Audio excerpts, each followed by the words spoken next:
మీ మోకాల నొప్పులకు ఎటువంటి సర్జరీ లేకుండా ఎపియాన్ పెయిన్ క్లినిక్ అందిస్తున్న అత్యాధునిక చికిత్స. ఇద్దరిది చాలా ఏజ్ గ్యాప్ ఉంది. అందరిలో ఉన్నటువంటి డౌట్ ఇది. అసలు మీ ఇద్దరికి ఎలా కనెక్షన్, ఎలా కుదిరింది అసలు మీ ఇద్దరికి జోడీ ఎలా? అసలు మా ఇద్దరిని చూస్తే ఏజ్ గ్యాప్ లో అనిపిస్తోందా? అంటే రియల్ గా అయితే ఉంది, చూస్తుంటే అనిపించట్లేదు కదా. సో మా మధ్యన కూడా అలా ఏ విషయంలో కూడా నాకు ఏజ్ గ్యాప్ కనిపించట్లేదు అసలు. కుదిరిందా అని అసలు కుదిరిందా అంటే శ్రీనివాస్ గారు మన జనరేషన్ కంటే కొంచెం ఫాస్ట్ గా ఆలోచించే జనరేషన్ కాబట్టి ఆ విధంగా కుదిరిందేమో. మరి నాది 58, అమ్మాయి 34. అదే అంటున్నా. ఎలా? భగవంతుడు కాదు, మీరు మీ ప్రయత్నం ఎక్కడ భగవంతుడు. గత జన్మలో మా ఇద్దరం మిగిలిపోయిన ప్రేమికులేమో, అందుకే ఈ జన్మలో కలిసామేమో. అంతే అంతే. కర్మ సిద్ధాంతం. కెమెరామెన్ కూడా నవ్వొచ్చింది చూడండి. కర్మ గత జన్మలో ఎక్కడైతే ఎండ్ అయిందో అది కొనసాగింపుగా వస్తుంది. అంతే. ప్రతి జీవితం కూడా అంతే. మనం అనుకుంటాం కానీ కృష్ణ పరమాత్ముడు చెప్పినట్టు గత జన్మ ప్రభావాల కొనసాగింపు ఇప్పుడు ఉంటుంది. ఇది ఎందుకు ఇలా జరిగింది అనుకుంటే మనం ఎవరు? మగధీర సినిమా లాగా మాకేదో మిగిలిపోయి ఉంటుంది, అందుకే మళ్ళీ కలిసాం. మేము నమ్ముతున్నాం, అది ఎవరు నమ్మినా నమ్మకపోయినా. అంతేనా? నాతో పాటు చాలా మందికి ఉన్న డౌట్ ఏంటంటే, మీ హస్బెండ్ మాట్లాడారు, అప్పట్లో ఇష్యూ అయింది చూడండి, వీళ్ళది బాగా గొడవ అయింది కదా. ఆ గొడవ అయిన టైంలో మీ హస్బెండ్ మీడియా వాళ్ళతో మాట్లాడారు లైవ్ కాల్లో. నాకు తన మీద నమ్మకం ఉంది, తనంటే నాకు ఇష్టము, తనని నేను ఇప్పటికీ ప్రేమిస్తూనే ఉన్నాను, ఎప్పటికీ ప్రేమిస్తాను, తనతో నాకు అసలు ఎలాంటి ఇష్యూస్ లేవు, ఎవరు ఎన్ని చెప్పినా నేను నమ్మను అని చెప్పారు ఆయన. అంటే యాక్చువల్ గా వాణి చాలా క్లారిటీ ఇచ్చాము, అతను కూడా ఎవరికో క్లారిటీ ఇచ్చారు. పిల్లల విషయంలో తను మాట్లాడినప్పుడు అంటే వాణి అనే ఆమె పిల్లల కోసం కామెంట్ చేసింది, చిన్న పిల్లల కోసం. అంటే ఏదో మా హస్బెండ్ కి పుట్టలేదు, శ్రీనివాస్ గారికి పుట్టారు, పిల్లల గురించా డిఎన్ఏ టెస్ట్ చేయండి అని కొన్ని మీడియా ఛానల్స్ లో కొంచెం వల్గర్ గా ఆమె మాట్లాడింది. ఒక 10 స్టెప్ దిగి పిల్లల్ని టార్గెట్ చేసి మాట్లాడినప్పుడు తను అలా రెస్పాండ్ అయ్యారు.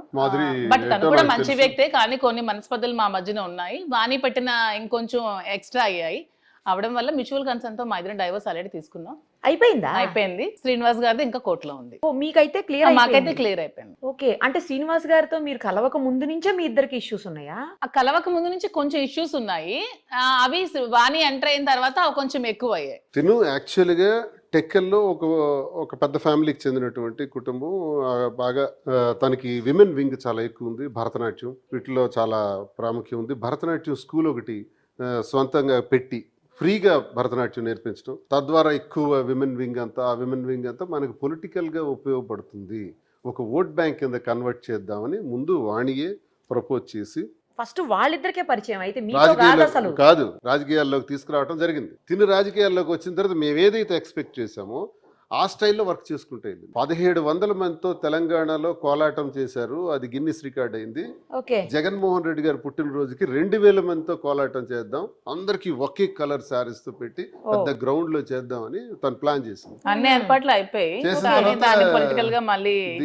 ఈర్ష్య అసూయలకు దారితీసి అన్ని అది మొత్తానికి జరగనివ్వకుండా చేశారు. అదంతా ఇది 2022 లో ప్లాన్ చేశారు. సరే, అది ఫెయిల్ అయితే అయింది. తినేం చేసిందంటే, వాణి ఎలాంటిదంటే ముందు నుంచి కూడా ఏదైతే నేను ఇప్పుడు అనుభవిస్తున్నానో, ఏ హోదా అయితే ఇవన్నీ తనకు ఉండాలి. నేను సంపాదించేటప్పుడు, బిజినెస్లు బాగుండేటప్పుడు తన పేరును ఉండాలి, అది బాగలేనప్పుడు నాకు అక్కర్లేదు, బాగుండేటప్పుడు తన పేరు. ఒక స్వార్థం అన్నటువంటి ఒక రకమైనటువంటి బ్రెయిన్, ఒక టిపికల్ బ్రెయిన్ అనమాట. సో నేను దాన్ని ఇంట్లోనే ఎదుర్కొంటూ ప్రతి ఎన్నికల్లో కూడా ఏదో గొడవ పెడుతుంటే, అసలు ఇంట గెలిచి రచ్చ గెలవాలంటారు. ఇంట్లోనే నాకు సవాల్ స్టార్ట్ అవుతుంది, నువ్వు ఎలా గెలుస్తావో చూస్తాను. ఇంకా నేను బయటికి వెళ్ళి ఏం పని చేస్తాను? ఈ సవాల్స్ని ఎదుర్కొనే నేను ఇన్ని ఎన్నికల్లో ఫేస్ చేయాల్సి వచ్చింది. ఇంత కష్టాల్లో అనుభవించిన నేను, అయినా కుటుంబం, పిల్లలు, వాళ్ళని కాపాడుకోవాల్సిన బాధ్యత అవసరం అనుకుందని నేను ఎప్పుడు నిలబెట్టుకుని వస్తుండేవాడిని. కానీ తనేం చేసిందంటే, తనకి నాకు సంబంధం ఉన్నట్టుగా, అప్పటికి ఏమాత్రం లేనప్పటికి కూడా ఉన్నట్టుగా క్రియేట్ చేసి కేడర్ మధ్య, ప్రజల మధ్య, ఆఖరికి నా నాయకుడు అధిష్టానం జగన్మోహన్ రెడ్డి గారు ముందు కూడా ఇవన్నీ పెట్టడం వల్ల నాకు టిక్కెట్టే కావాలి, శ్రీనివాస్ కావాలని తను అనుకుని ఉంటే ఈ గొడవ ఇంతవరకు వచ్చి ఉండేది కాదు. నాకు నా భర్తే కావాలి అని తను అనుకుని ఉంటే. కానీ ఆయన ఇక్కడ ఉండకూడదు, టెక్కల్లో, ఆయన ఎక్కడికైనా పోవాలి, ఎవరితోనైనా తిరగచ్చు, ఏదైనా పడవచ్చు, కానీ టెక్కల్లో ఉండకూడదు, ఆ టికెట్ నాకు కావాలి అని, ఆయనతో నాకు విడాకులు ఇచ్చేయండి అని ఇలాంటి మాట్లాడే టైప్ వల్ల ఇంతవరకు వచ్చింది ఈ వ్యవహారంలో. ఎప్పుడైతే తను ఈ రకంగా ప్రచారం ప్రారంభించిందో, వీళ్ళ కన్నవారి దగ్గర, అత్తవారి దగ్గర కూడా సమస్యలు ప్రారంభమైనాయి. మిస్అండర్స్టాండింగ్స్ చాలా ఎక్కువ వచ్చేసిన పరిస్థితుల్లో నేను అవసరమైతే తనే పోటీ చేసుకుని నేను 100 మెట్లు దిగి టికెట్ ఆమెకే అయ్యేటట్టు చూశాను. ఆ తర్వాత నాకు ఇంటికి తాళం వేసి ఇంటికి రానివ్వకుండా చేశారు. నాలాంటి వాడిని ఎక్కడెళ్ళి ఉండాలి? నా స్వార్జితంతో కష్టపడి కోట్లాది రూపాయలు వ్యాపారాలు చేసి సంపాదించి అవన్నీ పిల్లలకి ఉండాలి, కుటుంబానికి ఉండాలని ఆశించి నేను ఆఖరికి ఆ ఇంటికే తాళం ఇస్తున్నాను. ఎక్కడికి పోవాలి? ఆఖరికి 78 సంవత్సరాల వయసులో మా అమ్మ నువ్వు అక్కడికి వచ్చేయని నన్ను, తల్లి నా దగ్గర ఉండాలి, నేను తగిన దగ్గర వెళ్ళి ఉండాల్సిన పరిస్థితి వచ్చింది. ఒక ఏడాది పాటు బయటే ఉన్నాను. ఆ టైంలో నా భోజనాలు కానీ, నా ఏర్పాట్లు కానీ, నేను తిరగాల్సిన పరిస్థితులు కానీ, ప్రజల్లో ఉండాల్సిన పరిస్థితులు కానీ అన్నీ దగ్గరుండి తనే చూసింది. ఇది స్నేహంగా మారింది, దగ్గరయం.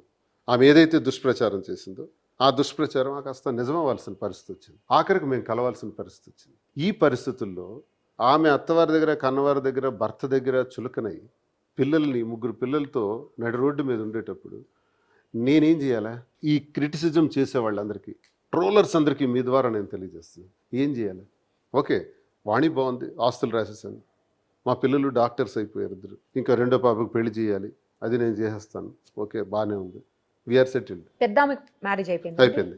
ఇప్పుడు ఈమె పరిస్థితి ఏంటి? మా వల్లే కదా పోయింది, మా కుటుంబం వల్లే కదా నాశనం అయింది, మా కుటుంబం వల్లే కదా తన కుటుంబాల్లో తనకి ఈ పరిస్థితి వచ్చింది. ఆ పరిస్థితుల్లో నేనున్నాను అని నేను ఒక మాట ఇవ్వటం జరిగింది. ఆ మాట ఇచ్చిన ప్రకారం ఈరోజు కొనసాగింపుగా ఇవి చేస్తున్నాం తప్ప ఇదేదో నాకు అవసరమని, తనకు అవసరమని, లేదా ఇంత ఏజ్ గ్యాప్స్లో ఇవన్నీ అవసరమా అని మీరంటే ఇది పూర్వజన్మ సుకృతంగా చెప్పుకుంటూ ఈ టైంలో అవసరమే పడింది. ఇలా ఉండాల్సిన అవసరం వచ్చింది. ఈ అవసరంలో నాకు 2 పిల్లలు ఉన్నారు, తనకు 3 ఉన్నారు. మా ఫస్ట్ డెసిషన్ ఏంటంటే ఏదైతే జరిగిందో ఈ నిర్ణయంలో నువ్వు నేను తీసుకున్న నిర్ణయంలో ఓకే వాణి వద్దనుకుంది. వాణి వద్దనుకునేటప్పుడు నేను మాత్రం ఏం చేయగలను? వాణి ఆస్తే కావాలంది, భర్త కావాలనలా, శ్రీనివాస్ కావాలనలా. ఆస్తే కావాలనుకున్నప్పుడు ఆస్తులు మొత్తం రాసేసినాను. రాసేసి ఈరోజు నేను నడిరెడ్డి మీద ఉన్నాను. నాకు ఎవరు చూసేవారు లేరు. పేరు చూస్తే నాంబడా దర్శనం చోట అన్నట్టు అయిపోయింది. పేరు చూస్తే పెద్దే. ఇప్పుడు నన్ను చూసేవారు ఎవరు? నేను ఎలా కొనసాగించాలి? నా భవిష్యత్తు నేనున్నంత వరకు ఎలా కొనసాగించాలి? ఈ పరిస్థితుల్లో మేము వివిధ రకాలైన ఆలోచనలతో ఈ నిర్ణయానికి రావటం జరిగిందని మీ ద్వారా నేను తెలియజేస్తున్నాను. ఈ నిర్ణయంలో భాగంగా పిల్లలు డ్యామేజ్ కాకూడదు. మాకు 5 పిల్లలు, 5గురిని కూడా బాధ్యతాయుతంగా వాళ్ళకి పెళ్ళిళ్ళు చేసి చదివించటాలు, పెళ్ళిళ్ళు చేయటాలు, ఇవన్నీ కూడా బాధ్యత తీసుకుందాం అని నిర్ణయం తీసుకుందాం. నెంబర్ 1. నెంబర్ 2, ప్రజలు. ఏ ప్రజలైతే మనకు నమ్ముకుని ఇంతవరకు మనకు జీవితాన్ని ఇచ్చారో, ఏ ప్రజలతోనైతే మేము జీవితం గడిపాను, నాదైతే నా 25 సంవత్సరాల జీవితంలో 18 సంవత్సరాలు అపోజిషన్ పాత్ర. అపోజిషన్లో నేను తినని దెబ్బలు లేవు. 62 రోజులు జైల్లో ఉన్నాను. నేను ఉద్యమాలు చేశాను. ఒక పెద్ద థర్మల్ పవర్ ప్లాంట్ రైతులకు వ్యతిరేకంగా, చిత్తడి నేలల్లో మత్స్యకారులకు వ్యతిరేకంగా పెడుతుంటే ఆ పవర్ ప్లాంట్ని east Coast thermal power plant అని తరిమి కొట్టడానికి 36 గ్రామాలతో కొన్నేళ్ల పాటు 5-6 సంవత్సరాలు ఉద్యమం చేశాను. ఆ ఉద్యమంలో మా మీద పోలీస్ ఫైరింగ్స్ కూడా ఓపెన్ చేశారు. నా మీద పోలీస్ ఫైరింగ్ ఆర్డర్స్ కూడా ఇచ్చేసినారు. ఇంటి చుట్టూ చేరి పోలీసులు ఫైర్ చేయడానికి. అలాంటి టైంలో నన్ను అరెస్ట్ చేసి ఫైర్ ఓపెన్ చేస్తూ 3 చనిపోయారు మా ఉద్యమంలో. ఇంత పెద్ద ఉద్యమం చేసి ఆ రైతులు, ఆ చిత్తడి నేలలు, ఆ మత్స్యకారుల్ని నిలబెట్టుకున్నాం, కాపాడుకున్నాం. సెంట్రల్ గవర్నమెంటే రెస్పాండ్ అయ్యి, జయరాం రమేషే రెస్పాండ్ అయ్యి ఆ east Coast thermal power plant రద్దు చేస్తున్నానన్నారు. ఆ స్థాయికి తాకింది మా ఉద్యమం. ఇలాంటి ఉద్యమ నేపథ్యంతో నేను వచ్చినవాడిని, ప్రజల కోసం నిత్యం పనిచేసిన వాడిని. సో ఇప్పుడు మాకెప్పుడు కూడా మా గుండెల్లో ఏముంటుందంటే ఆ ప్రజలు, ఆ కష్టాలు, ఆ సమస్యలే ఉంటాయి. అధికారంలో నేను ఉన్నది ఆఫ్టర్ ఆల్ 5-6 ఇయర్స్.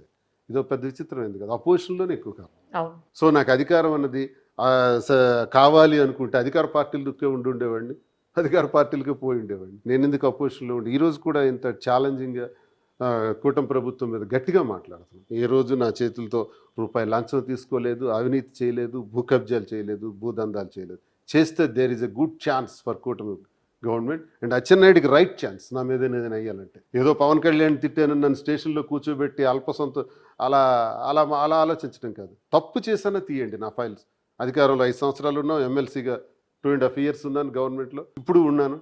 తప్పులు అప్పుడు ఏమైనా చేసుంటే తీయండి, అరెస్ట్ చేయండి, కేసులు పెట్టండి. ఇంత దర్జాగా నేను మాట్లాడగలుగుతున్నామంటే మేము నిజాయితీగా పాలిటిక్స్ చేశాం కాబట్టి, నిజాయితీగా ప్రజల్ని నమ్మాం కాబట్టి, ఆ ప్రజలు మమ్మల్ని కూడా నమ్మారు కాబట్టి, ఆ ప్రజలు అన్నది మా 2వ కాన్సెప్ట్. పిల్లలు నెంబర్ 1, ప్రజలు నెంబర్ 2. ఈ రెండింటిని నిలబెట్టుకుంటూ ముందుకు వెళ్ళాలంటే మేము ధైర్యం